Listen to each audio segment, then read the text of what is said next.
to pinpoint something that's going to go wrong, and as we've seen at least 2 or 3 cars here, and the Dyson guys, I think that's probably one of their problems right now. But just look at that Viper, hot on the tail. Just when Joey Hand thought he could breathe, and now Farnbacher closing back down. Each one of them seems to have strength and weaknesses around the racetrack. Well, and I will tell you, Brian, I have been in both these positions before where I'm leading and I'm the guy on second. And a lot of times when you're the guy in second, you just stay there. You stay there to make that guy miserable. You don't have to go by. There is 8.5 hours now. You know what? You win this race by showing and exemplifying mechanical sympathy, being nice to your car, being nice with the gear changes, not hitting the curbs, taking care of your stuff.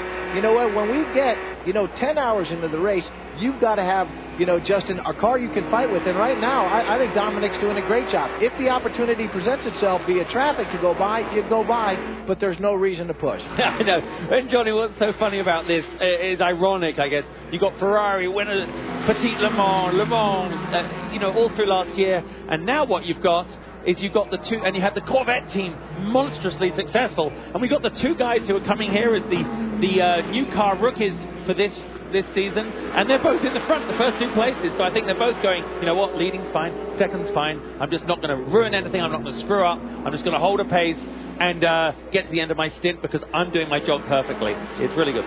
McNish brings the number 2 Audi to the pits, and there'll be a driver change.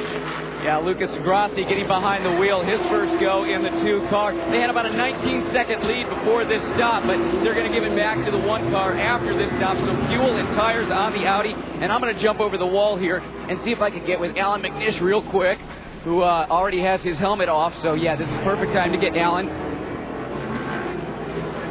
Hey, Alan.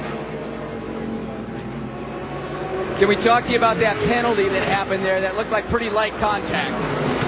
Yeah, I ran round the outside of the car through it on the 11 and 12, and I got a tap on my left rear corner where he came into me. I was right on the edge of the grass, the tarmac, so I was surprised, to be honest with you. But, that's a decision. You can't do much about it once you're sat there for a minute. But it definitely kicked our lead, that's for sure. Talking to the team, they're saying that you guys are having some tire wear that's a little bit higher than you normally see. Are you getting that under control?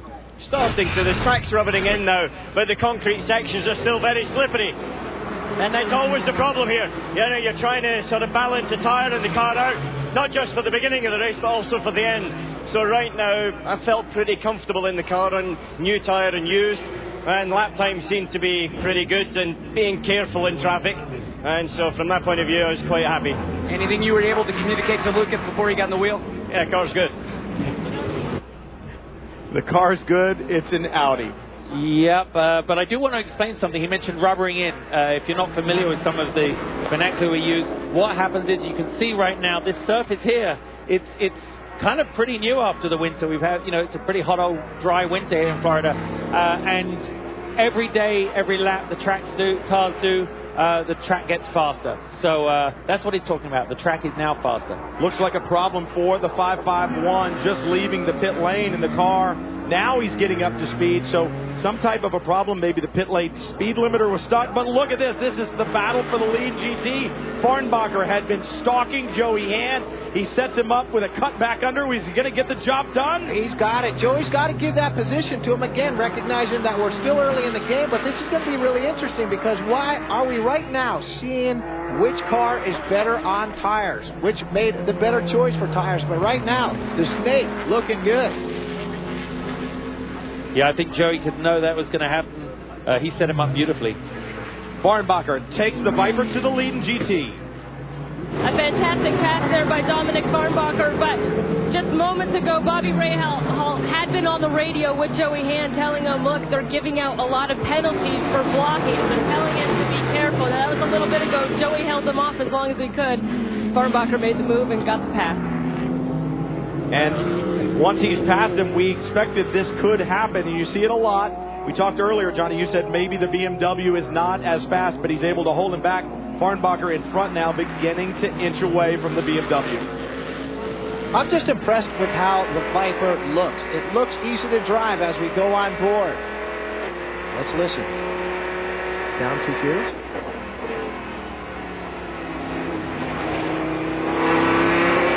Watch his eyes, where he's looking.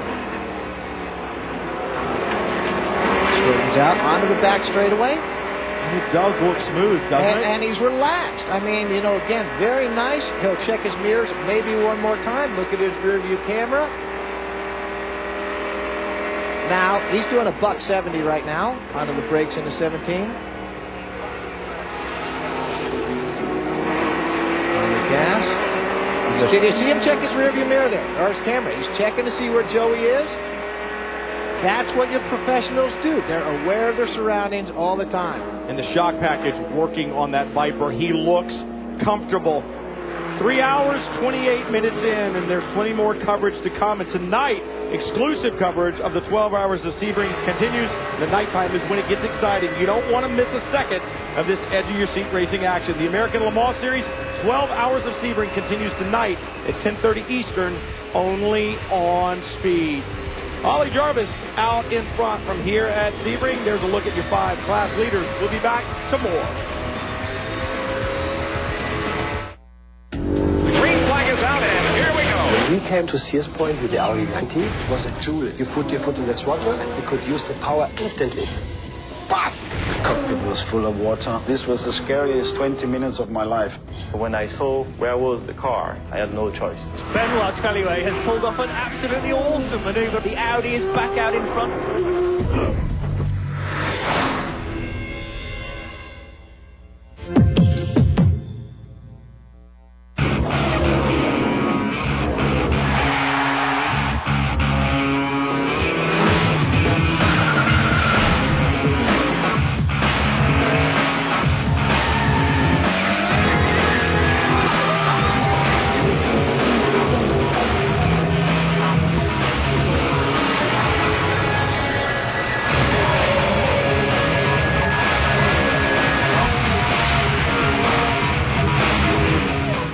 You like who you are, and you learn something along the way. This is the age of knowing what you're made of. So why let erectile dysfunction get in your way? Talk to your doctor about Viagra. 20 million men already have. Ask if your heart is healthy enough for sex. Do not take Viagra if you take nitrates for chest pain. It may cause an unsafe drop in blood pressure. Side effects include headache, flushing, upset stomach, and abnormal vision. To avoid long-term injury, seek immediate medical help for an erection lasting more than 4 hours. Stop taking Viagra and call your doctor right away if you experience a sudden decrease or loss in vision or hearing. This is the age of taking action. Viagra. Talk to your doctor. See if America's most prescribed ED treatment is right for you. The young gazelle is no match for the raw speed of the magnificent cheetah. However, outfit a human with a pair of Skechers Go Run 2 running shoes, and you never know what might happen. Skechers Go Run 2, they're designed for speed. Today's charter tip, take your favorite sports with you. Baseball, basketball, football, soccer, that's a lot to keep track of, unless you have Charter. As a Charter customer, you can watch live ESPN programming on your smartphone or tablet, anywhere. Just go to Charter's TV on the Go page and download the Watch ESPN app. Then watch live games and shows at any time. Another way Charter gives you more access. Visit charter.net/tips to learn more. If you've had a cardiac cath, you know it's a powerful weapon against heart disease. But you also know you must lie perfectly still afterward. Sometimes for hours, leaving you plenty of time to wish there was a better way. Radiocardiac cath at the Teaching Hospital. Performed with a tiny incision in the wrist, it gets you back to the things you love faster than ever. Radiocardiac cath at UT Erlanger Cardiology. You ride with Frankie Cheng in one of the Rebellion Toyotas down the back straightaway at Sebring. And they, too, are trying to win the Michelin Green X Challenge. You got to be clean, fast, and efficient to do it in both prototype and in GT. Right now, the two Audis holding down the two top spots, and then the Rebellion Racing Lola Toyota in third in the Michelin Green X Challenge for the prototype category. Remember, GT at stake as well, and the season-long championship at stake. It's the Viper, even with that big 8-liter V10 out in front. They're the cleanest, the fastest, and the most efficient right now over Ricci Competizione and Corvette Racing. Michelin Green X Challenge. Each weekend, an award for the cleanest, fastest, and most efficient GT and prototype class car. And this end of the season, there is a championship at stake as well. And like I said, that 8-liter V10, they are doing a good job if they are leading in the Michelin Green X Challenge. A lot of horsepower and a lot of displacement under the hood. There's a look at the 41 from Greaves Motorsports. Christian Zugel behind the wheel of that P2 entry right now. The red and white car right there. A problem, they had to serve a penalty for too many men working on the car on the last pit stop, and that cost them, the Greaves team, running very well. And Zugel will be with that team at Le Mans. They're also going to run Spa, I believe, and the WEC round in Austin. That car, just beautiful. It is always well turned out. That team doing a great job of preparing the cars, and Christian Zugel spent some time with Elton Julian as a driving partner over the last couple of years. And Zugel, such an enthusiast, has raced in historic racing, has a really nice 962 that I'm sure all of us would like to get behind the wheel of at some point in time. And right now having a good run, just a slight bobble on that last pit stop. It cost them a little bit, but we still have a long way to go. It's Guy Cosmo in the 01 running second in P2, and Simon Pagenaud leading in the 552 from Level 5 Motorsports. It's great seeing Simon Pagenaud here. So he's such a great guy, and it's been really fun also this week, Brian. Of course, we've got the first IndyCar race coming up very soon, so a lot of these guys are using Sebring as a real tune-up. I mean, they were testing last week, and really, and you know what that involves, single-seater right on the edge, and they come here, and Simon said there's almost no better way to prepare. Well, Zugel has his hands full of a prototype challenge car right behind him. Christian, a great gentleman driver, but right now that prototype challenge entry seems to have a little bit of speed on him. There is the 02 from Extreme Speed, or the 01, I should say, Extreme Speed Motorsports entry driven by Guy Cosmo. Cosmo gave Mazda, oh no, that is the 02. I was right the first time. It's a little confusing with both of the cars looking so similar, and there he is. It's just the mirrors are different. Cosmo won in the P2 category. He gave Mazda their very first victory in that category back at Mid-Ohio several years ago. So very experienced in that type of car, and there's been a driver change lineup at Extreme Speed Motorsports because of that experience. Chris? And Scott Sharp just handed over to Guy Cosmo. Scott, you were battling for the lead most of the day there, but those last 20, 30 minutes I was listening to you on the radio, and you were really having your hands full with the tires. Yeah, you know, it was surprised us a little bit. The David fairly successfully triple stinted, and we were trying to hope to do that, but it just really started sliding around both ends.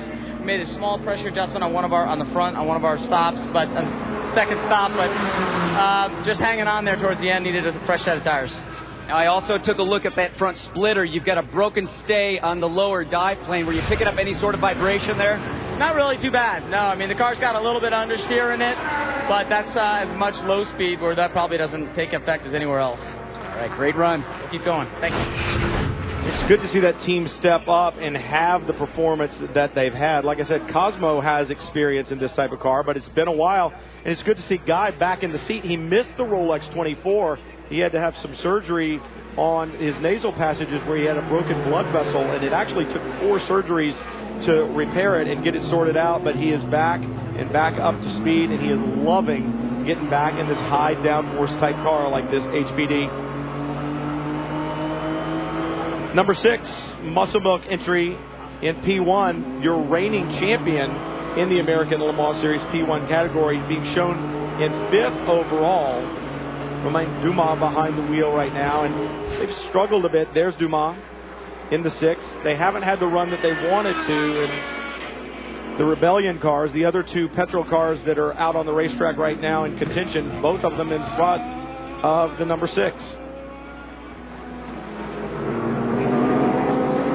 You see how he works through traffic. You can see that speed differential between the P1 and the GTC. See if we can get a story on the 6th with Kelly.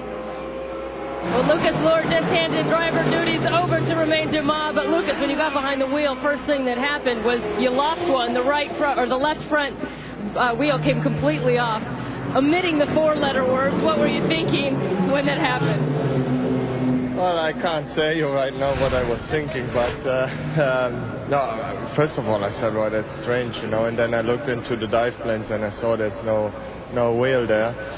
So I drove around as quick as I could, but it's always, very fine line. You cannot go too quick because then you damage too much on the car. If you go too slow, you lose too much. So it's always a little bit balanced. But the car is running good. I think we fired. We did fire it back already. So we are, after the pit stops, I think 30 seconds behind now. And there's still, way over 8 hours to go. So at the moment, everything is good.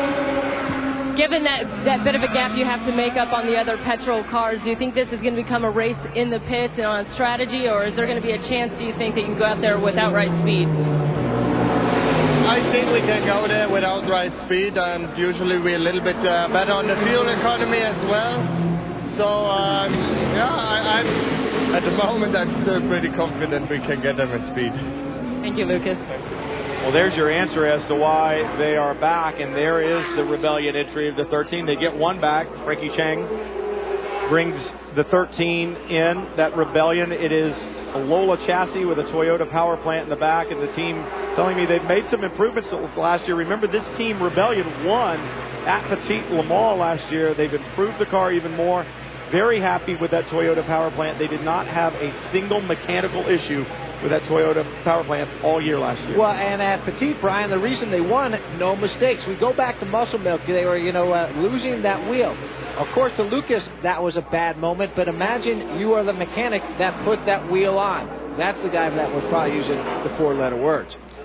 Yeah, and the pressure in the pits, the Muscle Milk guys right now to keep out on top. This racing is so close. They're so hard in the pits trying to get the most of everything, and a mistake does happen. And you win by not making mistakes. That's the whole thing. You don't always have to be the fastest. You have to be the smartest and no mistakes. We saw the 16 go behind the wall, so the problems continue for Dyson Racing. Guy Smith still trying to stick it out and stay in that car and get it back on the circuit, but the problems continue. And for Muscle Milk, they need to work their way forward. They're going to fight with Rebellion for the American Le Mans Series Championship, and I know that is a long way away at the end of the season, but every point that you garner helps.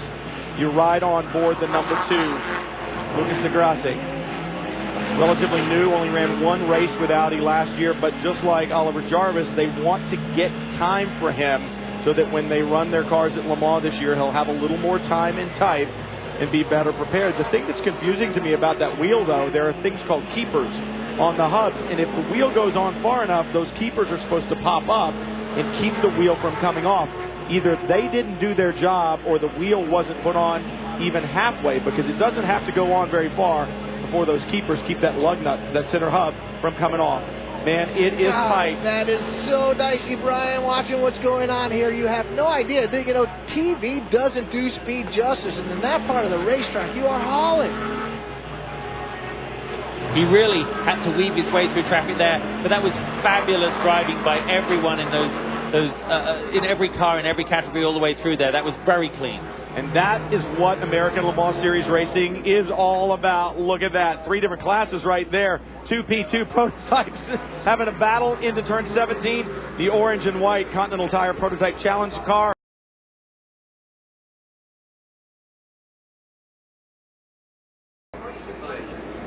Ed Brown continuing to struggle with the handling in that 02 Extreme Speed Motorsports HPD. The P2 class entry, brand new car for this team. Here's what happens out of turn 4 or 5.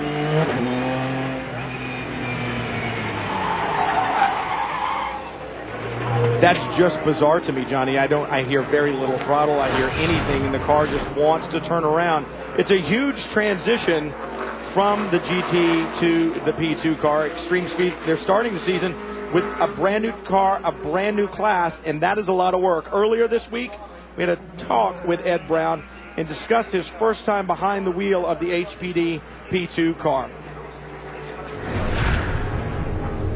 Well, the car's it's been really good in testing. We're dealing with some programming issues this week, but it'll be good by the time we get going. But it's it's a really fun car. It's a lot different car to drive than the GT car.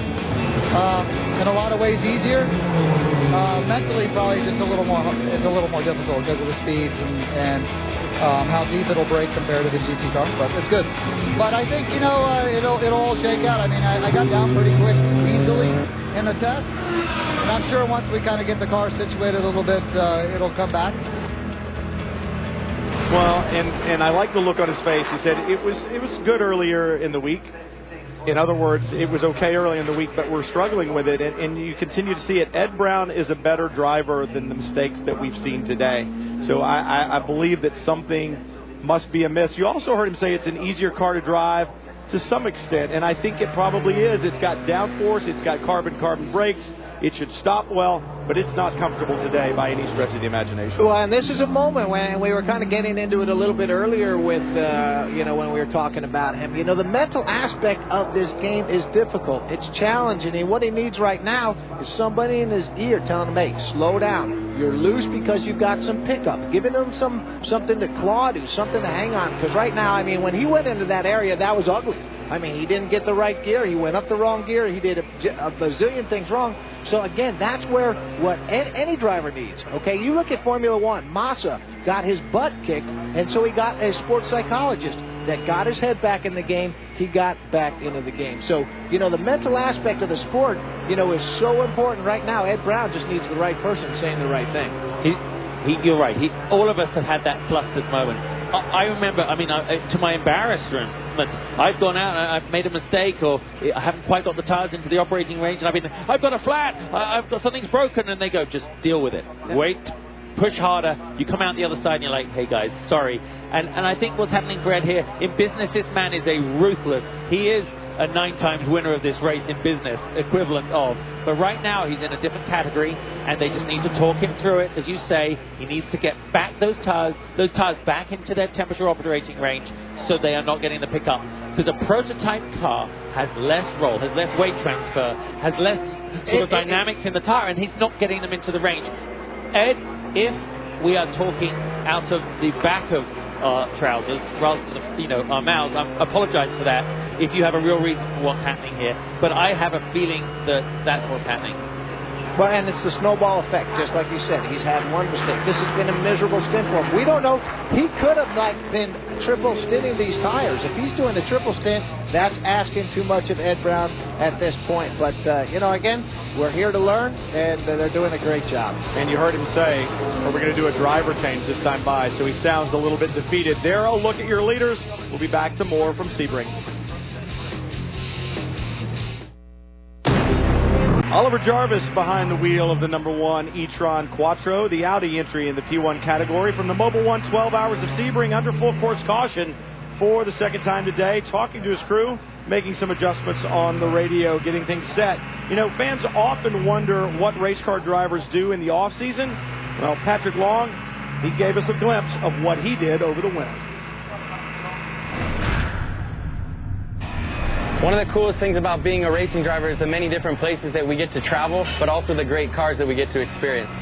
This off-season, Michelin invited 5 ALMS drivers, including myself, out to New Orleans to help launch the new Michelin Pilot Sport All Season 3. I thought it was wild that Michelin took us out, put us into their latest tire that they just launched, up against the best the competition could supply.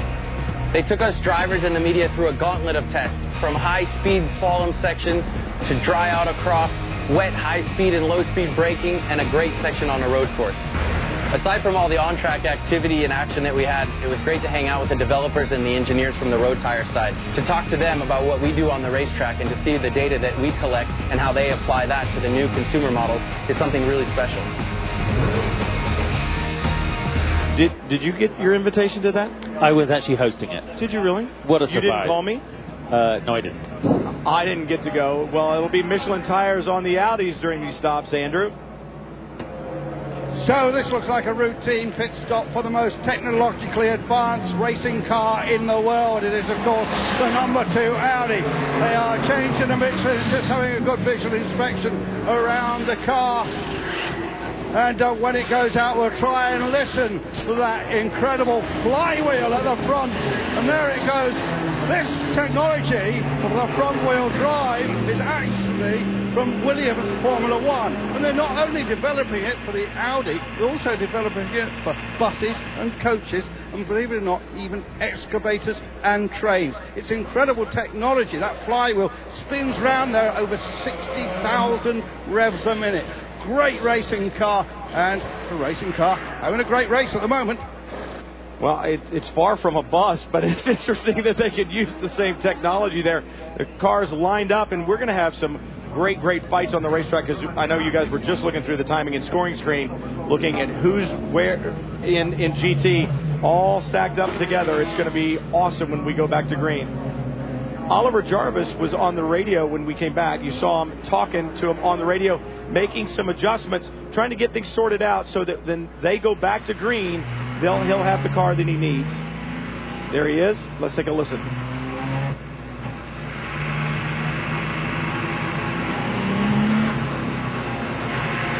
An off brake, the car turns quite sharply, so it's very difficult.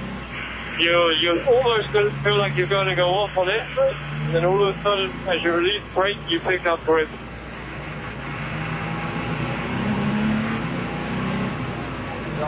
So interesting, he's talking about corner entry, and when you get off the brake, you pick up grip. It's almost like it's got too much rear brake bias. The car seems to be too pointy, too loose at corner entry. Well, you know, and he's just looking for help from the engineers. Again, you know, we need to understand a racetrack is always changing. And when you're on a place for 12 hours, where you start in the morning and it's cool, the track temperature is cool, and then you know, you get right now, we're almost 4 hours into this thing, you've got completely different situations. So your engineers need to stay on top of what the car is doing, Justin, how it's behaving, so that they can make tire pressure changes, bar changes, doing what they can from the pits. And also the yellow flag situation following behind the pace car is a moment of relief. Relief in terms of getting a little bit of time to discuss that with your engineer. The way they have to navigate the traffic, the pressures of driving a car like that, dealing with the onboard systems and things, you don't have a lot of spare time to relay that information to the pits. But right now, when they're on the radio like that, they can convey that sort of information. Pits are open, teams are heading in, and drivers are climbing out. Andrew? Yeah, Ed Brown, you just went first at me. That was hard work. Yeah, I'll tell you, just kind of got hit into one early in that run. And then, I don't know what happened at the end there. The tires, the car really started to push bad and push, then went snap loose. That was just frustrating because I worked really hard like the last 40 minutes to get back through all the traffic so I'd have some clear running. Oh well, I'll get back in here today and keep on learning. It's hard to understand so much extra downforce when you're not used to it, and how it works under braking in particular. Yeah, I mean, you just keep on having to get off the brakes quicker and quicker because that's what the car really likes to do. And if you hold onto the brakes like in a GT car, it just hates it. So we're learning a little bit. We're still running, so that's a good thing. Thanks to Jamie. In the 91 SRT Viper came off the field. Also, there was a driver chase, Dominic Farnbacher, now out of the car. Ryan DL taking over duties. It was a very quick stop for this team. That was one of the things that they did work on in the offseason, as well as taking a lot of weight out of the car. It was a tremendous step for Dominic. Great pit stop for the guys. Viper is here to fight, guys. They are here to fight, and they've got a driver lineup. Ryan Dial climbing behind the wheel. I mean, there is another good bullet in the gun for that Viper team, and you can see GT and GT Challenge cars. It is busy on pit road. You see the 62 Ferrari right behind one of the Vipers coming down the pits. Corvettes, both of them back on track, several laps down because of the problems that they've had. And it is going to be a war when we go back to green. It'll be interesting to see who got an advantage on the stops. And the 93 sitting there, no left rear wheel. Jamie, what's going on at Viper? Well, it was a clean and perfectly normal stop for the 91, anything but for the 93. You see the metal shavings. They went to put the new wheel on, and all of this just fell completely off. This 93 SRT Viper is going to be sitting on pit road for quite some time.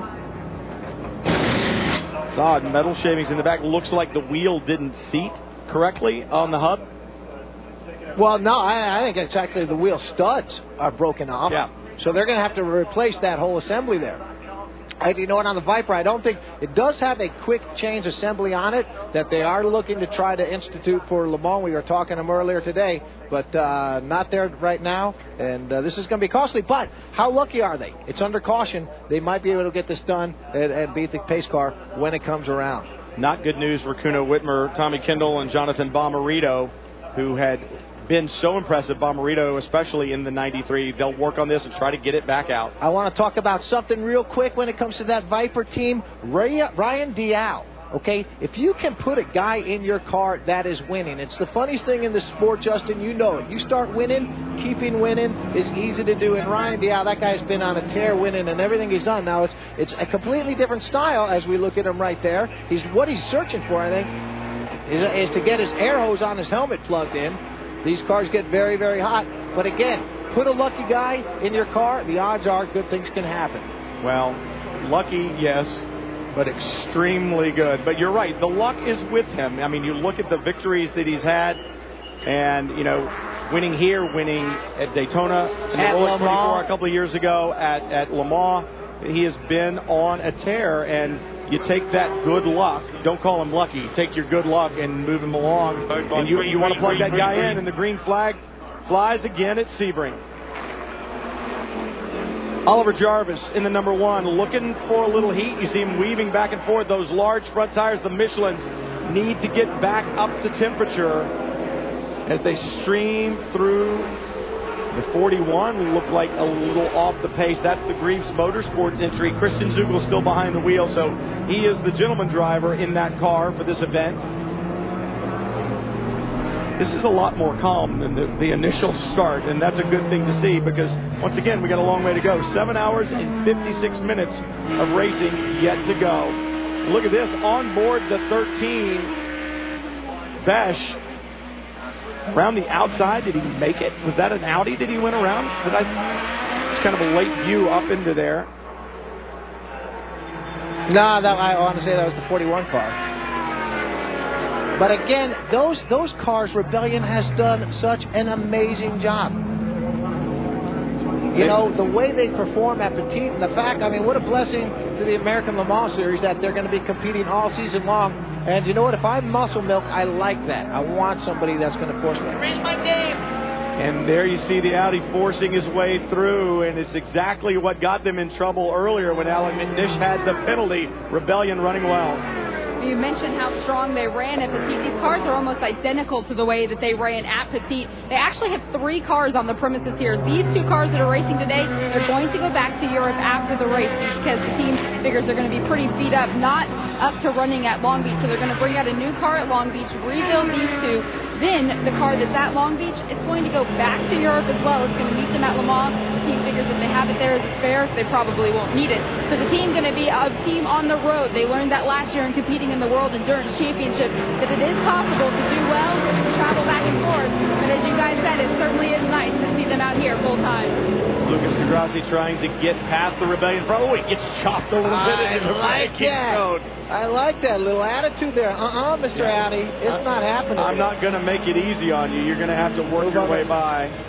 And I'll do it again. Oh, no. There he is. He did it again. I was just about to say as they went up the front straight, oh, look at him pulling to the right, kind of just giving him some space. I was a little early on that one. But, you know, the Grassi's had to come through some horrific traffic. And yet, while at the front, Oliver Jarvis is just able, pretty clean air and can just pull out and extend that lead. Remember, second place, same lap, but he's got an awful lot of work to do to catch up through the traffic. To ride on board with Mateus Besh. Oh, Mateus Besh, close, almost contact with the P2 entry, the 0-1, I believe, of Guy Cosmo. Let's go back to GT, and there's a yellow flag waving down into the hairpin. Viper in front, BMW, Ferrari, Corvette. The Corvette not in the fight, but that's a good look at the manufacturers. And then you saw the 17 from Team Falcon Tire. Wolf Hensler behind the wheel of 17, having a good run in 4th. Yeah, you know what, Bucko? What we need to talk about, that Corvette was not in the fight, but it's down a lap. So he can actually, if he attacks very hard right here, as we see our main protagonist here. Oliver Gavin, I believe, in the Tommy Milner now. He knows if he can get by these 2 positions, they're back on the same lap. 1 caution, they're back in this race. So you will see a very aggressive Tommy Milner here. 1 lap down at the Sebring 12 hours with 7 hours, 53 to go is nothing. No. This can be reversed instantly, and the Corvette are finding their feet again. I think they had such a diabolical start to this race. But the one thing with Corvette, you know better than anyone, Johnny, if any team can regroup, get the focus back, get the attention of the drivers and the team back on the job, they can. And you know what? This race is getting just it. spectacular. Look at this. Picking up the draft. These 4 guys, they're hungry. They showed it last year by winning the championship. Jimmy Bruni knows the Corvette isn't for position, but he's not willing to let him by either because he knows that they can make their way back. Do the math. Watch the Corvette on the exit. He was trying to set him up a little bit. I don't know whether he got it. Corner. And the BMW strong out in front. Joey Hand putting in another exemplary drive here at Sebring. Bruni looks to the inside and won. That's going to kill his momentum. Milner in the Corvette. This is beautiful. Dial leading in the Viper, but this battle right behind BMW and Ferrari. Joey Hand in the white BMW. Jimmy Bruni in the 62 from Risi Competizione. Easy for you to say. Easy for me to say. I'm getting excited watching Tommy Milner try to work his way back onto the lead lap. Oh, look at that Ferrari. Fake left. Now go right. Go right. Oh, man. Ain't going to happen on the outside, brother. Oh, that's Joey gives it to him. Ain't going to work. Hello. Oh, and we've seen it before. We saw it last year in that very car. Now look at Milner. I'd stick it in there. You knew that math wasn't going to work. Milner showing why he is a defending champion in class, why he's a Le Mans winner. He wants to fight his way back onto the lead lap. Jimmy Bruni showing why he has been so quick at this racetrack. 3 pole positions in a row. And Joey Hand, there's not a driver out there with any more fight as witnessed by the final laps last year. Good run by Milner, but it's really difficult to do anything with it here. You just give him a face full of mirrors or a million full of face, whichever way around it is. You just try and set him up on the way down to 17 right now. Yeah, but you know what? If you're Bruni, you're looking in your mirror saying, he can't do anything. He can't do anything. You let him get on me, let him tap me. I don't care. There's nothing that he can do. I see what he's got to do. Milner right there has got to get out of 16 with maybe 1 mile an hour, 2 mile an hour faster than that speed. Brian multiplies down the straightaway. That's what you're trying to do. The drag race from 16 to 17. Milner will see if he can set Bruni up. Joey Hand pulling out a little bit on that lap, but Bruni seems to be very quick through 17, especially on the way off. At least he was last time. Oh, big moment. He's pushing pretty hard. Dude, how can you not love this? in the Ferrari. Bruni. Thank you. I know that. Is that Ryan DL asking who was in the car? No. That was Brian Hoy, the crew chief on the number 4 car. Okay. Let him know what's going on there. Wow. Good stuff. That was sweet. And they are tooth and nail. It's the same stuff we saw in the final laps last year. We actually saw this very move, and it ended up exactly the same way. It doesn't work, and if I'm Joey Hand, I'm saying, what are you, stupid?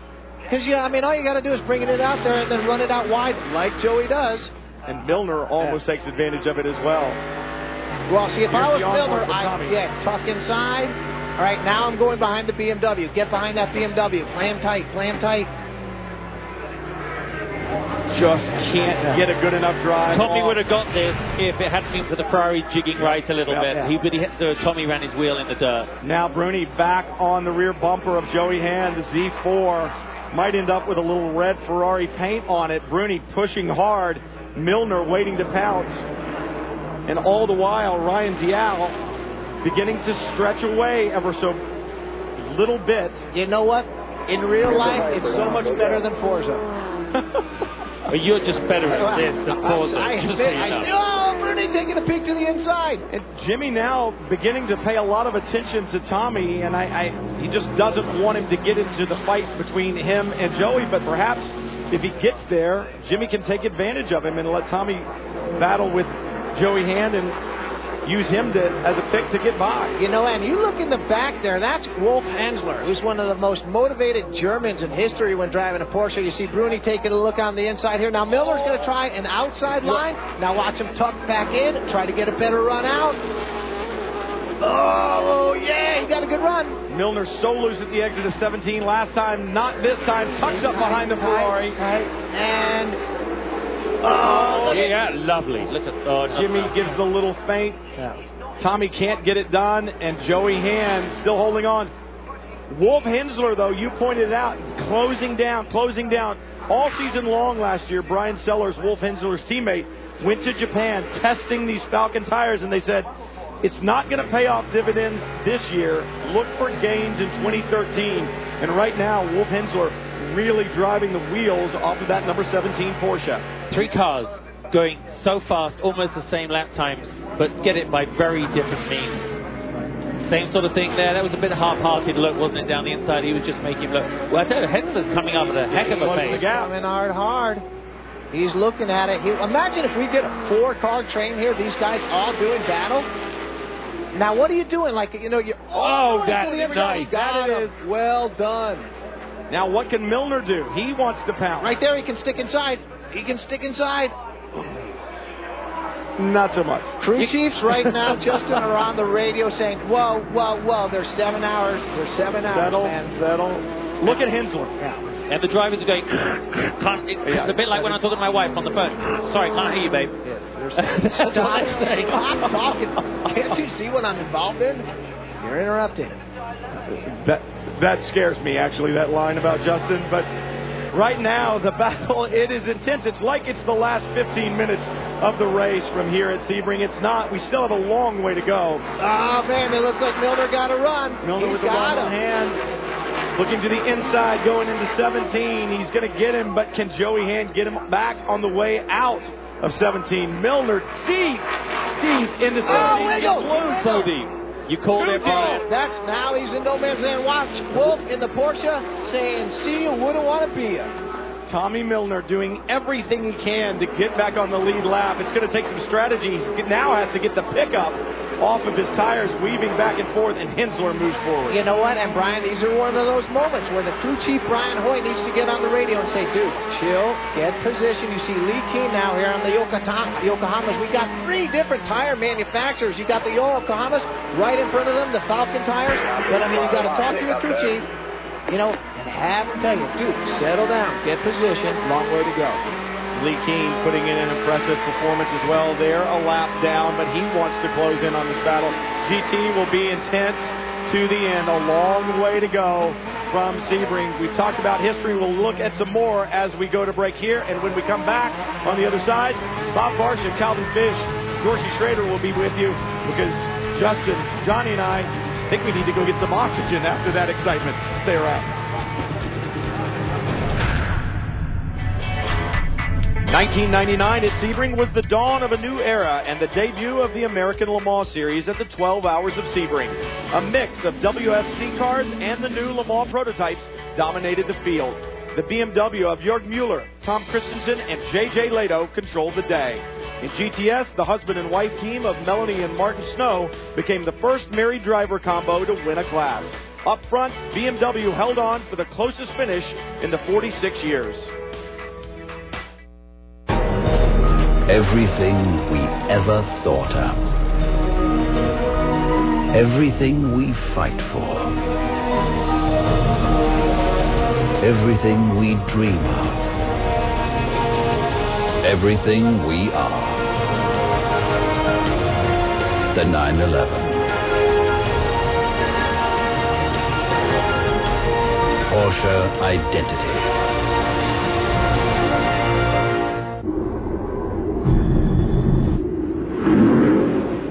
We develop our tires under some of the harshest conditions, building more endurance and greater performance in every tire. This experience here ensures you have peace of mind. Here, visit your local retailer to find out how you can receive up to $100 cash back on a set of 4 Falcon tires. Falcon Tire, we get you going.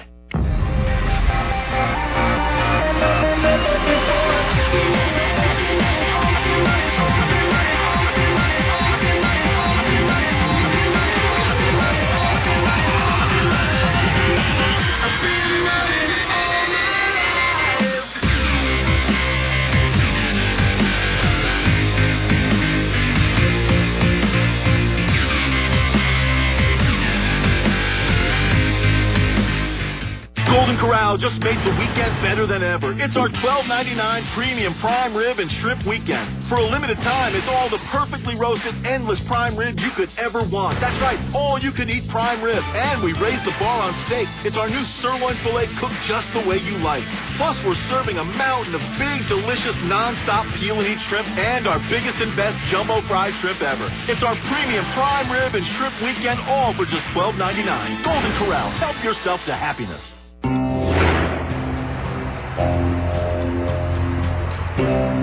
So I'm working on a cistern intake valve, and the guy hands me a lockout wrench. No way. I'm like, what is this? A drain pipe slip knot? Wherever your business takes you, nobody keeps you on the road like Progressive Commercial Auto.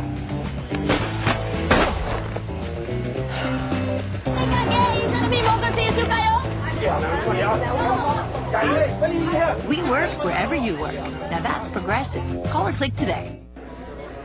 So Clint, are race car drivers really athletes? Jim, are you serious? Feast your eyes on my motor skills. My strength and agility. My mental acuity. And to feel alert and energetic, I take 5-Hour Energy. I guess you are pretty athletic. Thanks, Jim. For someone who sits in a car for a living. What? Nothing.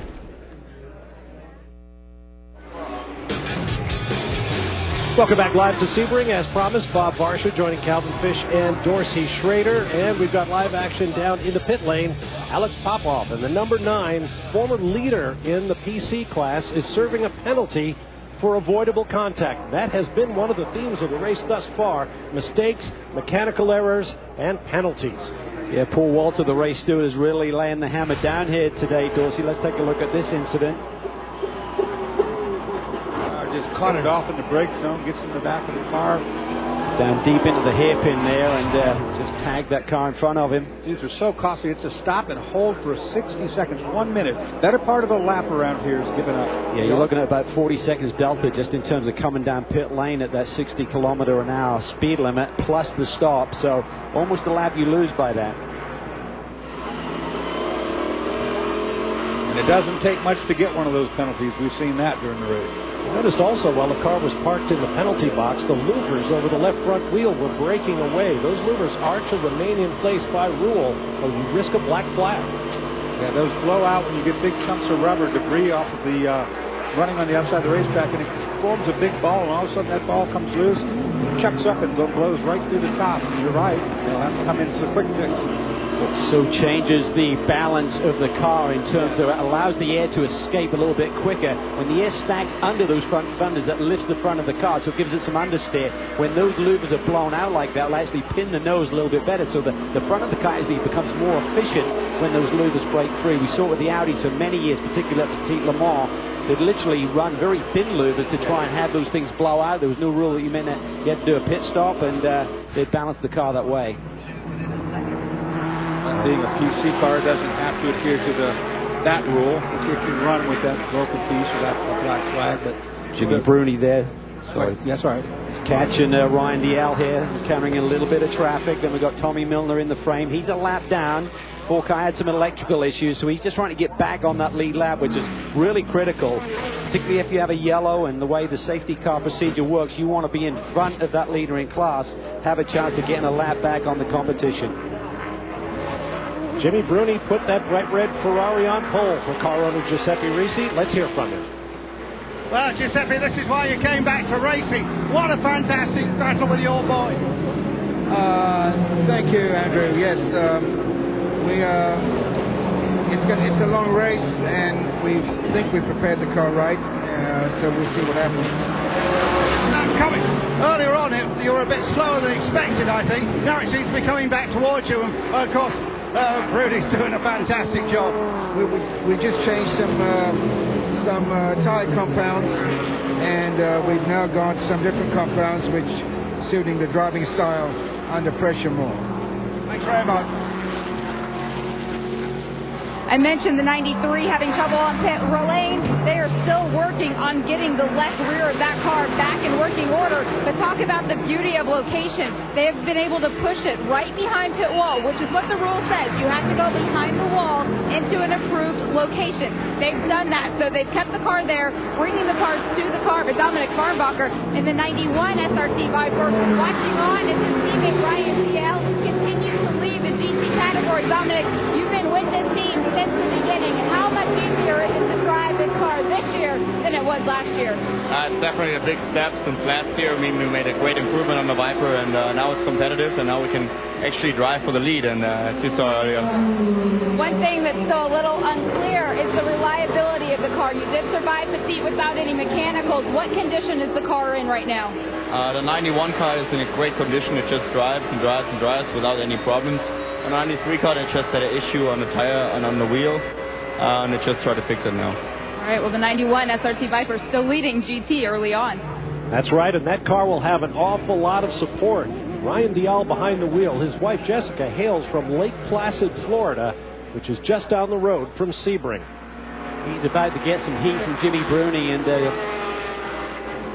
Reese talked about the fact that they've done a tire compound change on that Ferrari, which is really giving a great pace right now. I just spoke to Bobby Rahal before I came back on the air about the BMWs. He said we were struggling a little bit towards the end of the stint, so we threw some hards on for Joey. We're not sure how it's going to work out, and you can see he's backpedaling a little bit, so they're still tweaking on those Michelins. First time that Joey's ever driven on a Michelin tire, believe it or not, and certainly for the team that did some testing, very happy with their performance.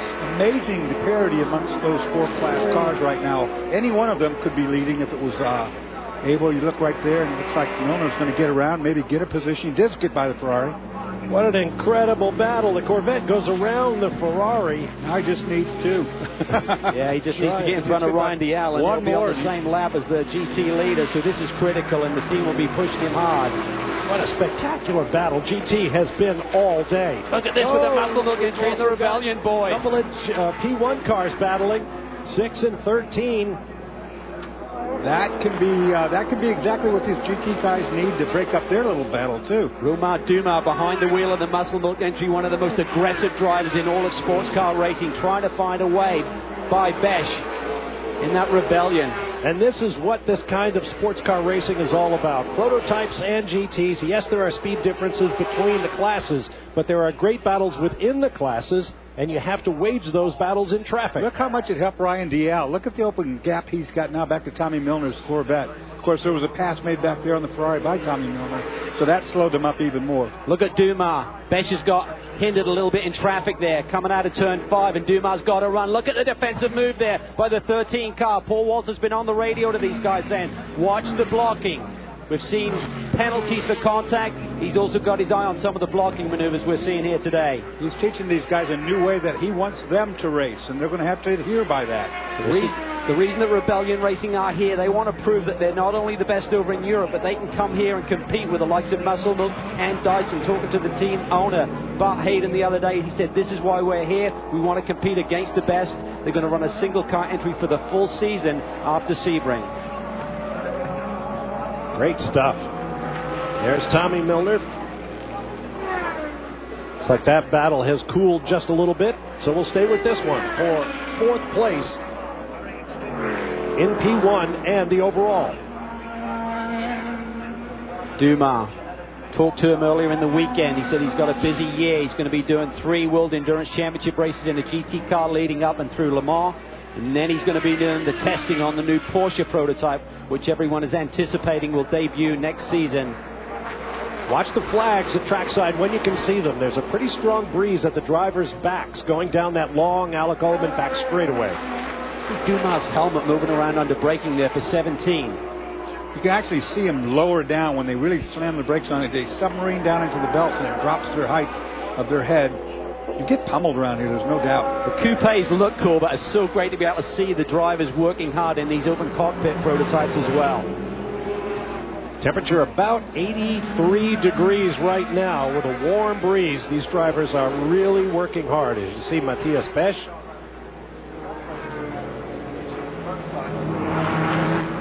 There we see the other Rebellion car currently driven by Neil Yanni. They're currently running in 3rd. Couple of 1 lap down on the 2 Audis. and 1 lap ahead of this scrap for 4th. We've got another break coming up, but we want to remind you the American Le Mans Series and Chevrolet Corvette have teamed up again for the sports car racing fans' dream. A grand prize, an all-new 2014 Chevrolet Corvette Stingray, and an expense-paid VIP insider trip to the 24 Hours of Le Mans. Go to racetowincorvette.com. That's racetowincorvette.com for your chance to win the ultimate sports car fans' dream prize. Win a trip to Le Mans. We'll see you there here on Speed.